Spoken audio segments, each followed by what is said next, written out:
Olá, alunos, tudo bem? Eu sou o professor Roberto, de Geografia, e mais uma aula, e só que dessa vez sobre domínios morfoclimáticos. E o que é isso? É o que a gente vai ver agora, tá bom? Então, vem comigo. Então, pessoal, nós vimos em diversas aulas, né, as questões de relevo, o clima, os biomas, a vegetação. E agora nós vamos unir tudo isso, vamos falar sobre os domínios morfoclimáticos, tá ok? Nós vamos ver como que se dá essa relação entre o clima, a vegetação, os solos, tá bom? Então vamos trazer aqui alguns domínios, né? Vamos explicar eles de maneira bem resumida, de maneira bem simples, para você poder entender esses conceitos e poder aplicar eles durante suas aulas, seus trabalhos, tá bom? Então, vamos ao quadro? Vamos lá. Então, alunos, temos aqui o nosso tema da aula, ok? Os domínios morfoclimáticos. E aqui eu trouxe um pequeno mapa para explicar que existem 6 domínios. Nós não vamos ver todos eles, né? Porque o nosso tempo é um pouquinho curto, mas eu posso falar sobre cada um deles assim, citar. Temos o domínio amazônico, nós temos o cerrado, ok?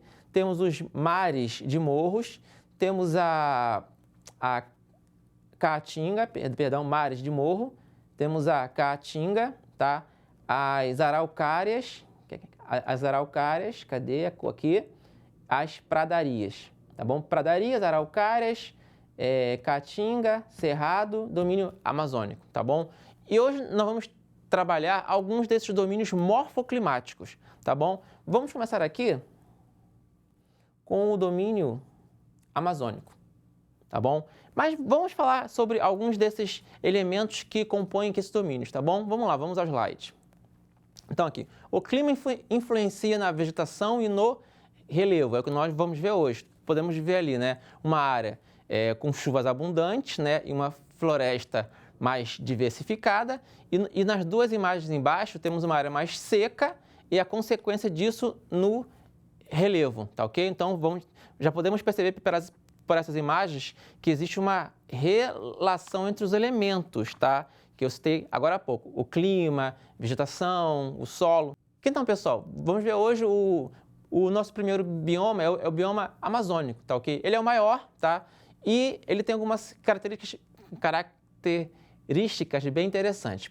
Primeiro, ele tem um clima equatorial. Mas o que é o clima equatorial? Ele é um clima quente, bem quente, úmido e com chuvas abundantes. Por isso, né, a gente pode ver aqui no slide, segundo, aqui, a gente pode perceber que a vegetação desse domínio amazônico, ele é mais exuberante. Inclusive, as árvores têm folhas latifoliadas, são folhas largas, tá ok?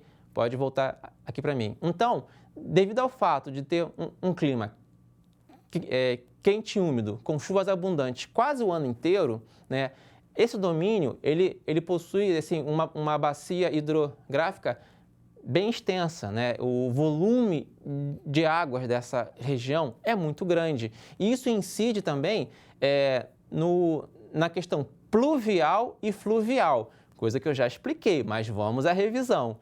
Pluvial é o quê? A água da chuva. Fluvial, a água dos rios. Então, chove bastante nesse domínio, tá bom?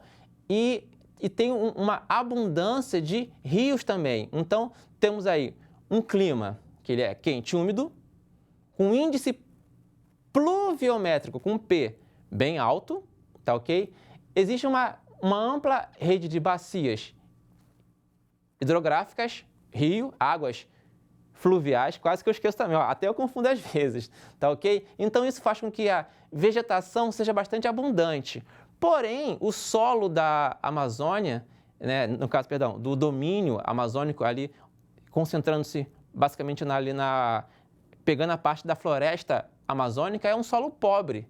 Mas espera aí, professor, como que a floresta amazônica tem aquela floresta tão exuberante, extensa, com vida animal, vegetal, tem uma fauna e flora? Lembra também desses termos? Fauna, vida animal, e flora, vida vegetal. Como que ele pode ter todo esse ecossistema se o solo dele é pobre? É simples, existe um processo de retroalimentação, tá? A própria floresta, ela se alimenta dela mesma, mas como assim? Através da reciclagem de nutrientes, tá bom? Que é o quê?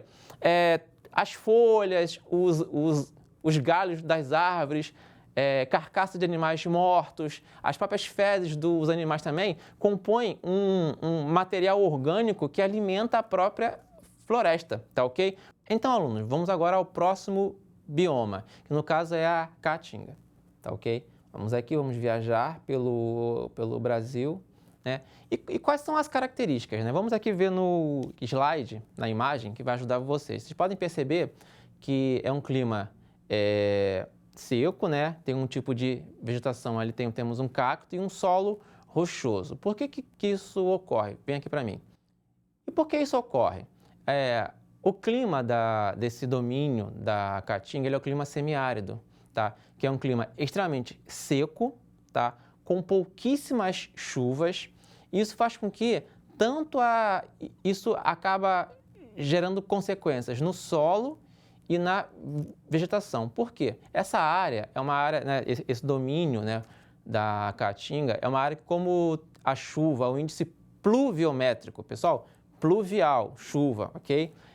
Ele é muito baixo, muito escasso, o solo acaba ficando rochoso e quebradiço, tá? E a vegetação, ela acaba tendo que se adaptar a esse ambiente. Quer ver? Vamos voltar rapidinho ao slide, só para vocês perceberem.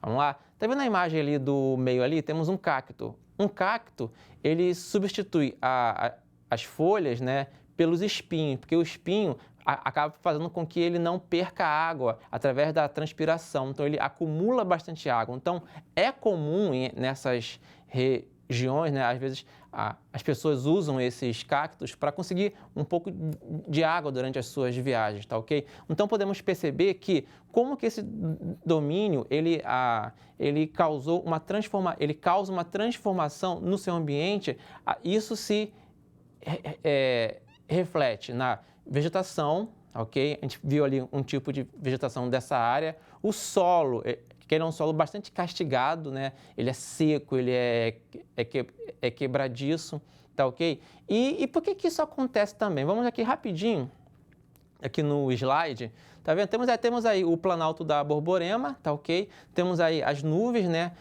E acontece o quê? Esse planalto, ele é uma barreira natural das nuvens, que vem do oceano, que traz um vento mais fresco, chamado de ventos alísios. Então, as chuvas, elas se acumulam ali nas montanhas e dificulta a passagem dessas nuvens para o outro lado, onde fica ali o sertão, que tem esse domínio que a gente viu agora, da Caatinga. Então, o vento que vai para o outro lado, ele vai seco e quente. Então, por isso que as chuvas são bastante escassas. E esse acúmulo de nuvens ali próximo ao morro, às montanhas, aos planaltos, elas vão se acumulando ali, e aí quando ocorre a precipitação, né, esse tipo de chuva que ocorre ali próximo aos morros, a gente chama de chuvas orográficas, tá bom? Pode voltar aqui para mim. Então, tivemos mais um pequeno resumo de mais um domínio. Vamos para o próximo aqui. Qual seria, vamos lá, qual será o próximo bioma que a gente vai falar? Vamos aos mares de morros, ok? Então, alunos, esse domínio, né, ele basicamente ocupa, como vocês podem perceber aqui, o litoral, tá? E eu vou focar mais na questão da região sudeste para facilitar, né, o entendimento. Então, quais são as principais características desse domínio? O clima, ele é um tropical úmido. Por que tropical úmido? Porque o clima que predomina em boa parte do Brasil é o tropical e suas variantes. Temos o tropical seco, temos o de altitude e o úmido. Por quê? Porque esse domínio, ele fica próximo ao mar, né? Ele próximo ao litoral, às encostas. Então, ele é um clima um pouco mais úmido e mais chuvoso do que outros tipos de variantes desse clima, tá ok? Eu tenho aqui um slide para mostrar para vocês, tá vendo? O clima tropical e suas variantes, tá vendo? Temos ali o litorâneo, tá? Próximo ao mar, né? Tem aquela a brisa marítima, né? Quando a gente vai em áreas onde tem praia, né? Nossa, aqui o clima é mais fresco, tem essa brisa que é mais gelada, que a gente costuma falar, por quê? Próximo ao oceano tem esses ventos mais frescos. E o clima tropical seco, né? Que ele já é um clima mais distante, né? Da costa, então o vento ele é bem mais seco do que o vento do tropical litorâneo, tá ok? Aí pode voltar aqui para mim. Então, nesse domínio aqui, nós temos camadas de morros, né? Que eles vão tem esse formato que parece uma metade de uma laranja, e aí tem esse nome, mares de morros. Mas quais são as características, né? Como eu falei, temos um clima tropical úmido, mais fresco, devido à sua proximidade ao oceano. A mata, ela é bem diversificada, apesar da Mata Atlântica, esse é o nome, né, da vegetação desse domínio, apesar da Mata Atlântica ter sido praticamente devastada do território, porque como ela fica próxima aqui à encosta, foi a área que mais foi ocupada e povoada, né? Sofreu o processo de antropização, que é o processo de ocupação humana, chama-se processo antrópico, tá ok? Temos mais um bioma também que a gente pode falar, se não me engano, é o cerrado, tá aqui, tá bom? Deixa eu ver aqui no slide para vocês terem uma ideiazinha aí, ó.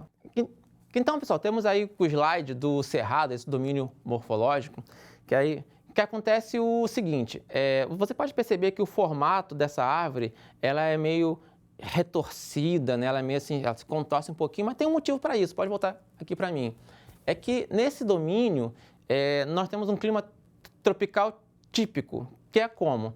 Ele se dá com duas estações bem definidas. Uma estação muito quente, né? Com chuvas, com aquelas famosas pancadas de chuva, e um inverno muito seco. Então, essa alternância de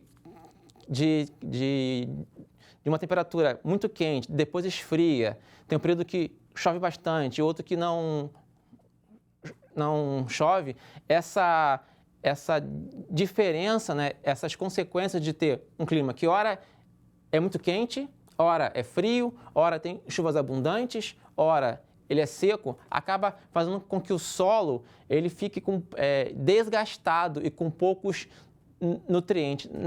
Na verdade, o solo, né, de boa parte do cerrado, ele tem muito alumínio, então ele é pobre em nutrientes para as árvores. Então, isso é uma das causas dela ter esse formato mais,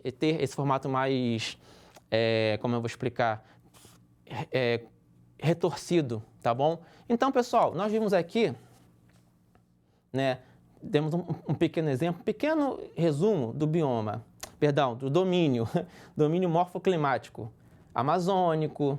Nós vimos também a caatinga, vimos o cerrado e vimos os mares de morros, tá ok? E podemos observar como que o clima, vegetação, relevo, o solo, eles têm essa relação entre eles, um interfere no outro, tá ok? Então vamos agora finalizar com um desafio, vamos lá? Vamos ao desafio.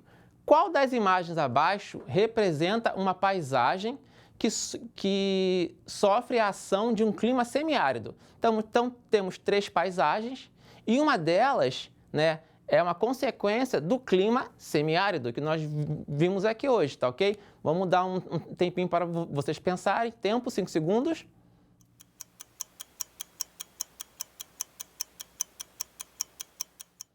E aí, conseguiram? Qual é a resposta? Será A, será a B ou será a C? Pessoal, a resposta é a A. Podemos observar ali na imagem A que nós temos ali, né, uma vegetação pobre, uma vegetação com pouca variedade, um solo mais desgastado, que isso é consequência de um clima mais seco, tá ok? Com poucas chuvas. Que cor que corresponde ao semiárido. Então, alunos, eu espero que vocês tenham aprendido bastante com essa aula, né? Continuem assistindo às aulas da rede, acessem o aplicativo Rio Educa, tá? E todas as dúvidas, vocês conversem com seus professores, pesquisem mais, estudem, tirem suas dúvidas, tá? Que nós nos veremos nas próximas aulas, tá bom? Então, vou me despedir e até a próxima.